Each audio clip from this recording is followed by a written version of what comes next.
I mean, one of the things that I wanted to just touch on is, I suppose, to give you a little bit of context. So we are Shankill Parish Caring Association, and we were formed in 1996 in Lurgan. Now, Lurgan, as with most people here, will be from towns that has long, or cities that have long histories of division. Lurgan in particular has had better sectarian division over the years. If we just go to the next slide there, Paul, I just want to sort of set a little bit of context for everyone.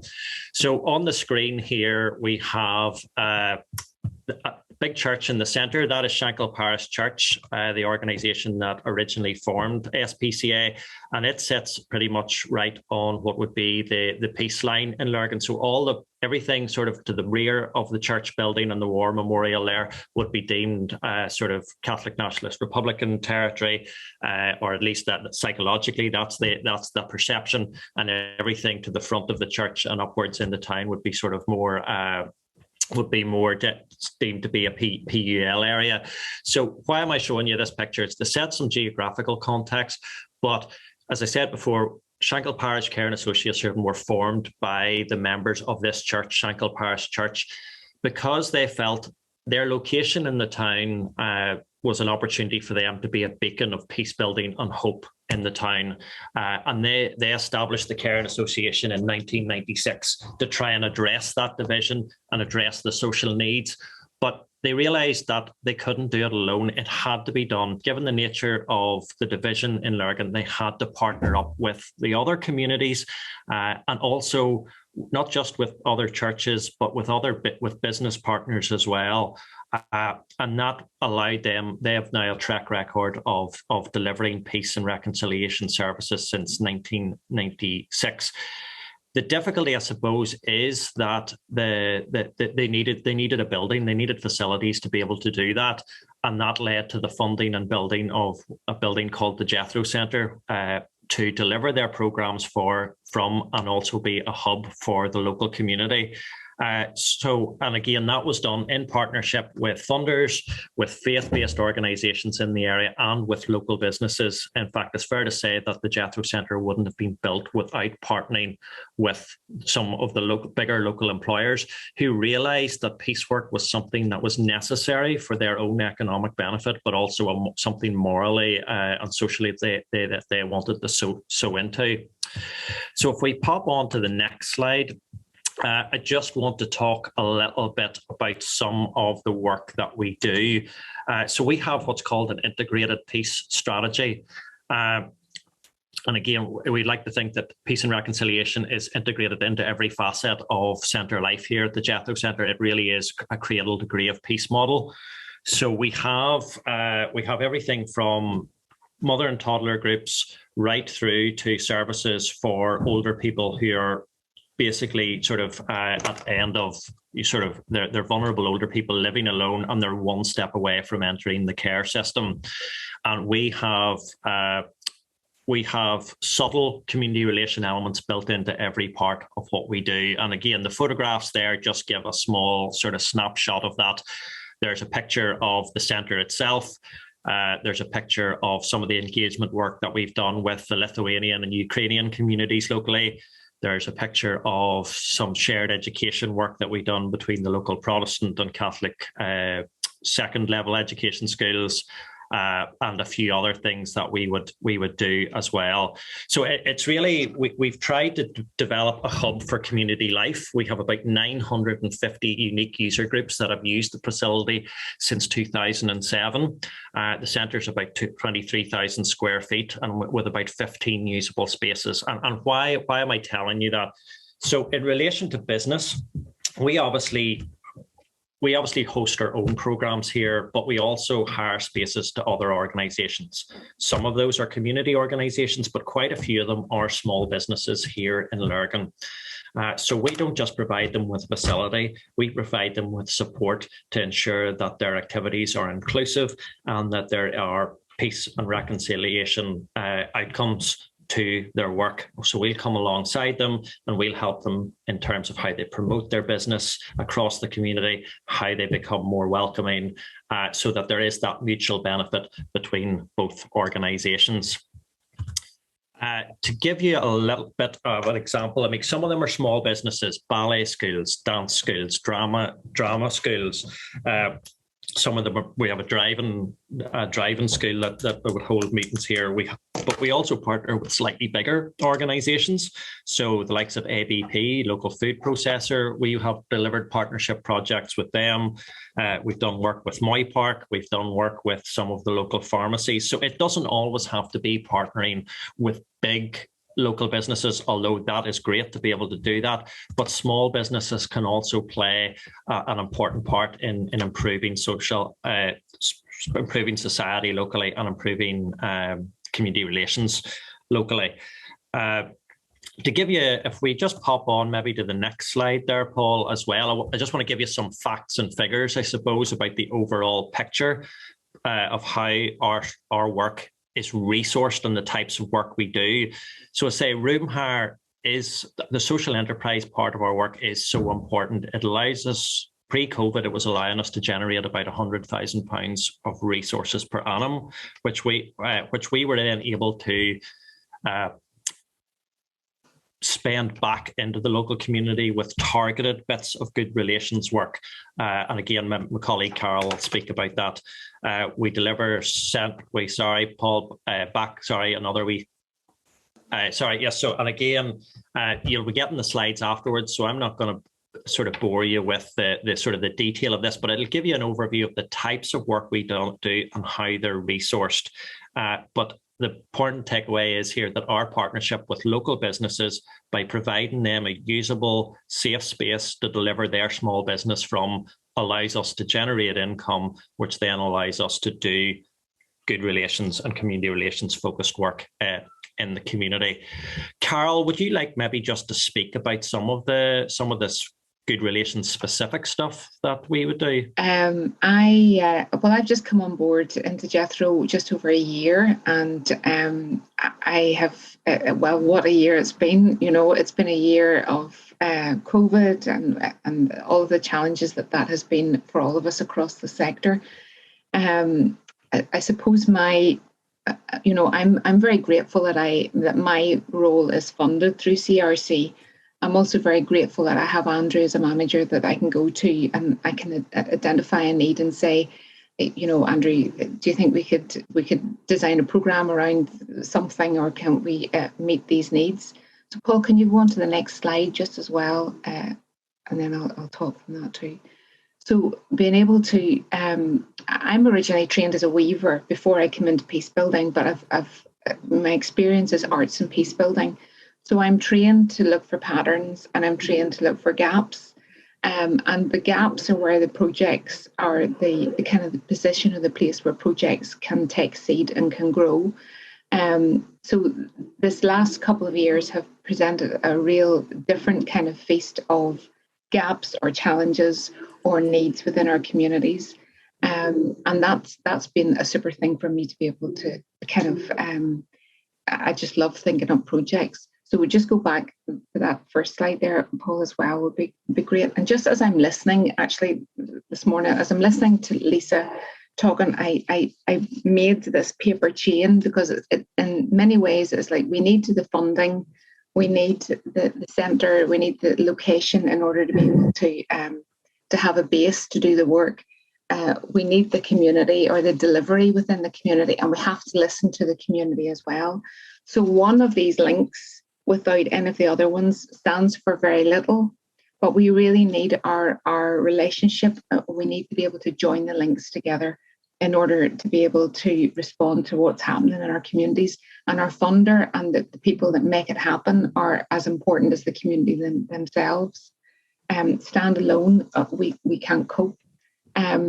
So we've had to really reorientate within these unusual contexts. And I've been finding Pulse been very smart, flexible, which isn't my expression, big John Paul Litterax, but been very smart, flexible, not being too kind of too linear in any of our thinking, and then to be able to respond, think differently, sometimes to take some risks. But I see it as being real opportunity has come out of some of the challenges that we've been faced with. So Paul, we'll go into the next slide now. So a wee bit of the work that I've been doing over this last year has been a series, which isn't finished yet, a series of workshops called Border Tales, which has really been a response to the concept of what is a border. And that border could be between two people, can be even internally, or what is a border within a land? What is a border in a place? And how can we take the sting out of being able to just simply talk about the word border without having a hissy fit?